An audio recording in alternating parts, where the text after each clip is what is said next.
बिस्मिल्लाहिर्रहमानिर्रहीम। अस्सलाम वालेकुम नाज़रीन, मैं मोहम्मद नवीद मुगल। आज हम आए हैं इस्लामाबाद में।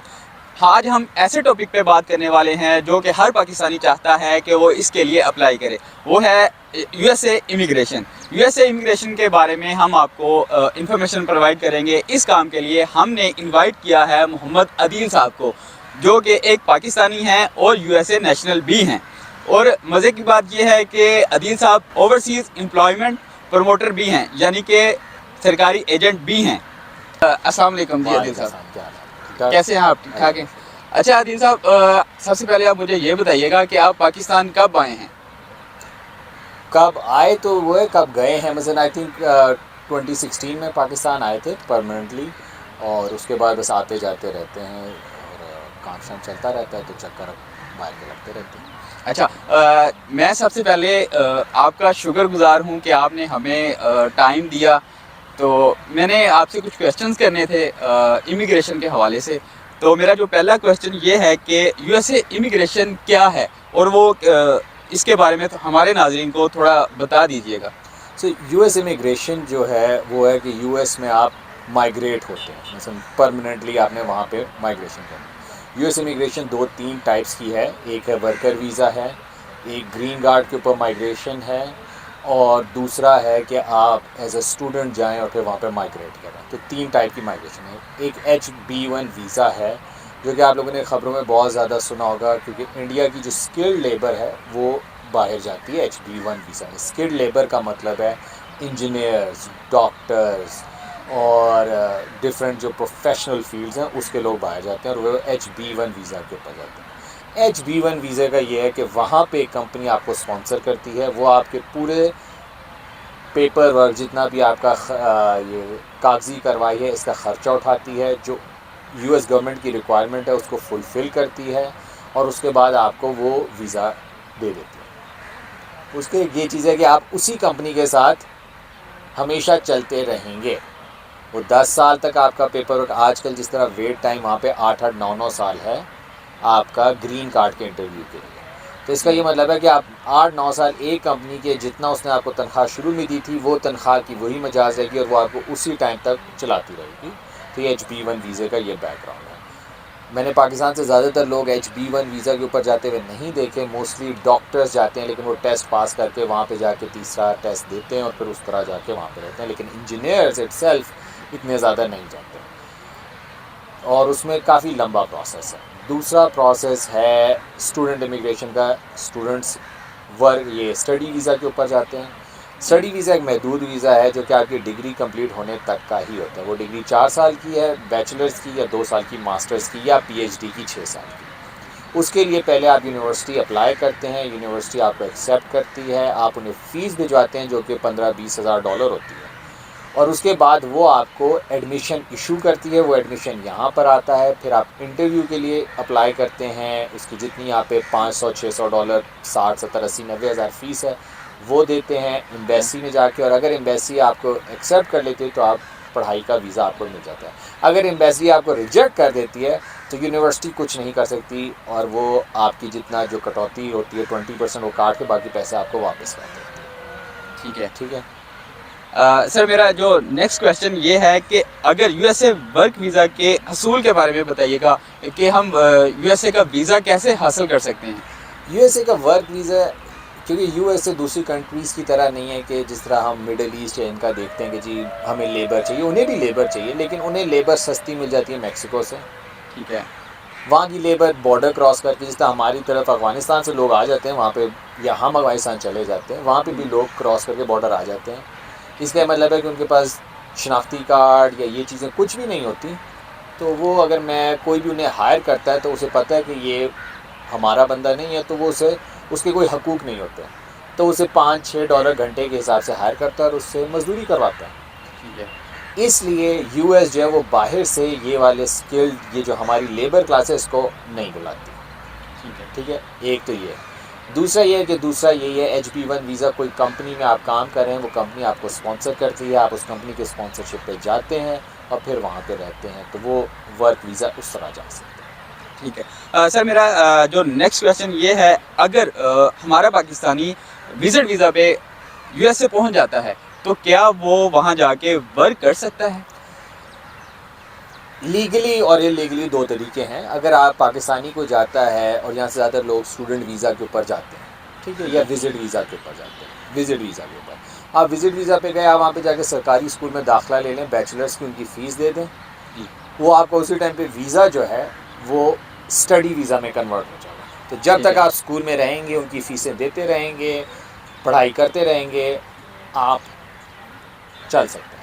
हाँ, फिर वो ये करते हैं कि 3, 4, 5 महीने के बाद वो आपको बाहर काम करने की इजाज़त देते हैं, लेकिन 20 घंटे। अब कुछ स्टोरों में जिस तरह पाकिस्तानी हैं, इंडियंस हैं, नेपाली हैं, वो आपको कहते हैं यार हम आपको हायर कर लेते हैं, लेकिन हम जो है ना आपको कैश पे पैसे देंगे और हम आपसे 40-50 घंटे कराएंगे, लेकिन हम आपको $5 देंगे, $8 देंगे। बस हर बंदा अपना फ़ायदा देखता है।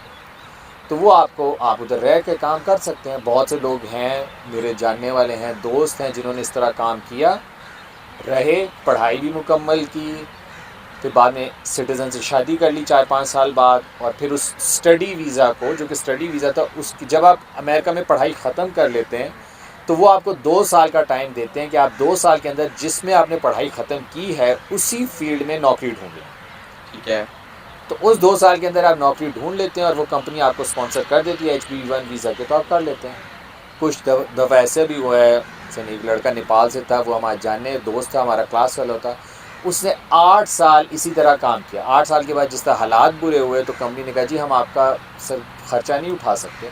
उसको निकाह मतलब उसकी जॉब चली गई। जब जॉब चली गई तो उसके पास कोई ऑप्शन नहीं था, या तो वापस स्कूल जाता, लेकिन स्कूल की पढ़ाई के पैसे बहुत महंगे हैं, वहाँ पे पढ़ाइयाँ बहुत महंगी हैं, तो उसने उधर जाने के बजाय वो वापस नेपाल चला गया। तो हर तरह की पॉसिबिलिटी है, लेकिन यह है कि थोड़ा सा समझदारी से और अक्लमंदी से और सब्र से। ठीक है। सर मेरा जो नेक्स्ट क्वेश्चन ये है कि यूएसए वीज़ा अप्लाई करने के लिए हमें कौन कौन से डॉक्यूमेंट्स की ज़रूरत पड़ती है? यूएस, एक चीज़ पाकिस्तानी को पता है, यूएस वीज़ा के लिए ना एक चीज़ एम्बेसीज़ को, यूएस की एम्बेसी को अच्छी तरह पता है कि पाकिस्तान हो गया, इंडिया हो गया, बांग्लादेश हो गया, जितने भी ये इधर के लोग जब भी कोई डॉक्यूमेंट देंगे ना उसके ऊपर एक्सेप्ट नहीं करना। तो वो कागजी कार्रवाई के लिए वो डॉक्यूमेंट ज़रूर देते हैं कि जी ये 10-12 डॉक्यूमेंट्स हमें चाहिए। आपकी बैंक स्टेटमेंट है, आपके एजुकेशन के सर्टिफिकेट्स हैं, सारा कुछ है। लेकिन अमेरिका वाले सिर्फ जो देखते हैं उसी के ऊपर एनालाइज करते हैं। तो अगर आपका इंटरव्यू अच्छा है आपको वीज़ा मिल जाएगा, और अगर आपका इंटरव्यू अच्छा नहीं है तो वीज़ा नहीं मिलेगा। और अगर वीज़ा नहीं मिलेगा तो आप अपील में भी चले जाएँ, वो कहेंगे रिजेक्ट कर देंगे, जी वीज़ा नहीं मिलेगा।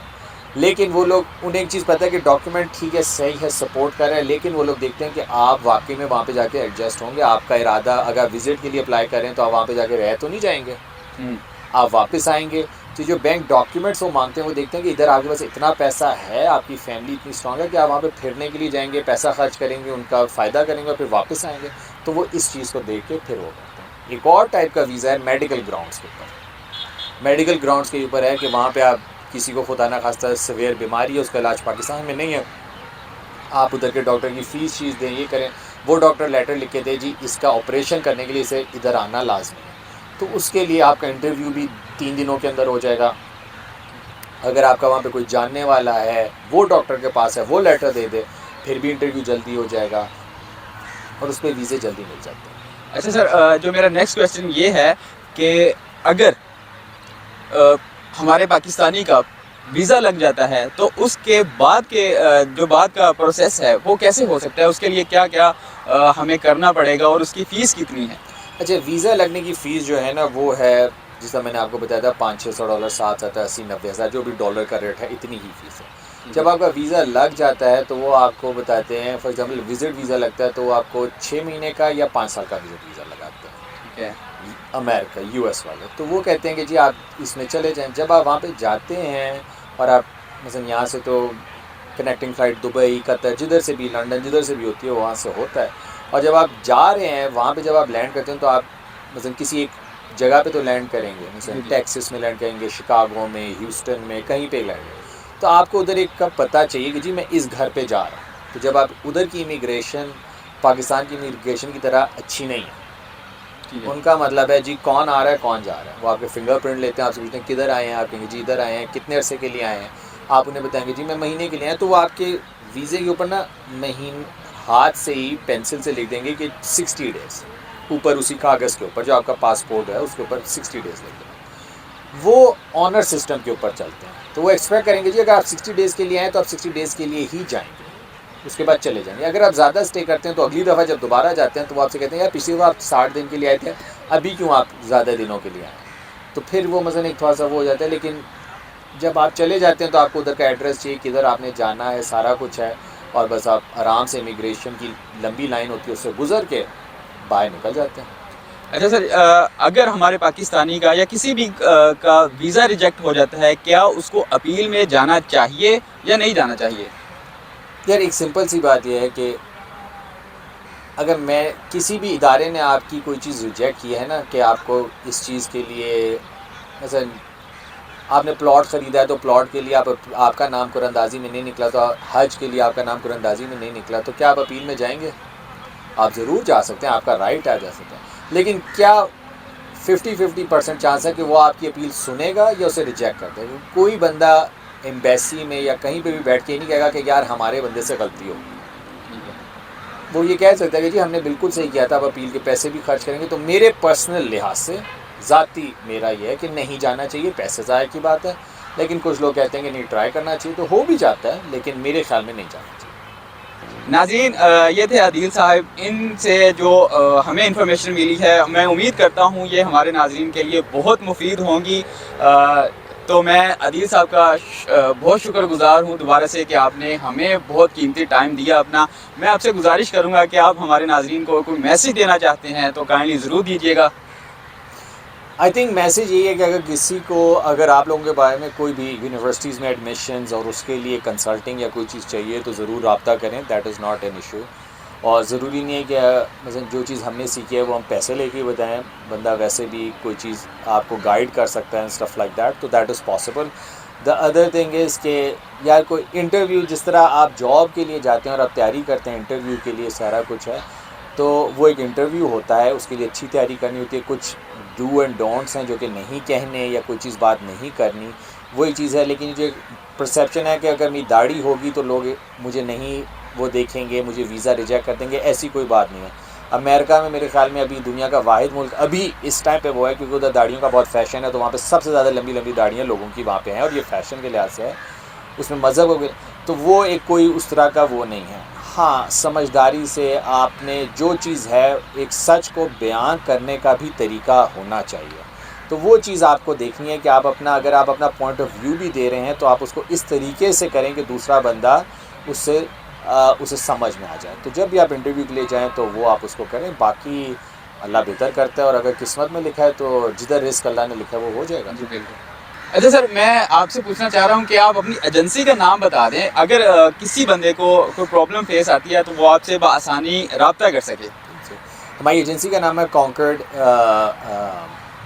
और हम लोग इस्लामाबाद में और रावलपिंडी में हमारे ऑफिसेज़ हैं, अलशिफा प्लाज़ा के ऑपोजिट, और इस्लामाबाद में ब्लू एरिया में SSCP के ऑफिस की बेसमेंट के अंदर।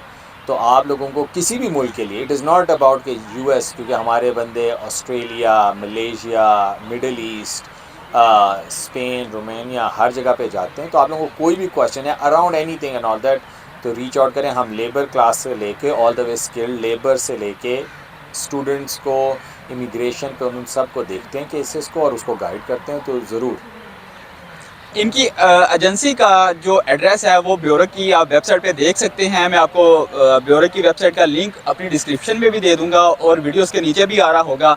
तो इसी के साथ हम अपने प्रोग्राम का इख्तिताम करते हैं। हमारी नेक्स्ट वीडियो के लिए इंतज़ार कीजिए, हमारे चैनल को सब्सक्राइब कीजिए और फेसबुक पेज को फॉलो कीजिए। तब तक के लिए मुझे दीजिए इजाज़त। अल्लाह हाफिज़।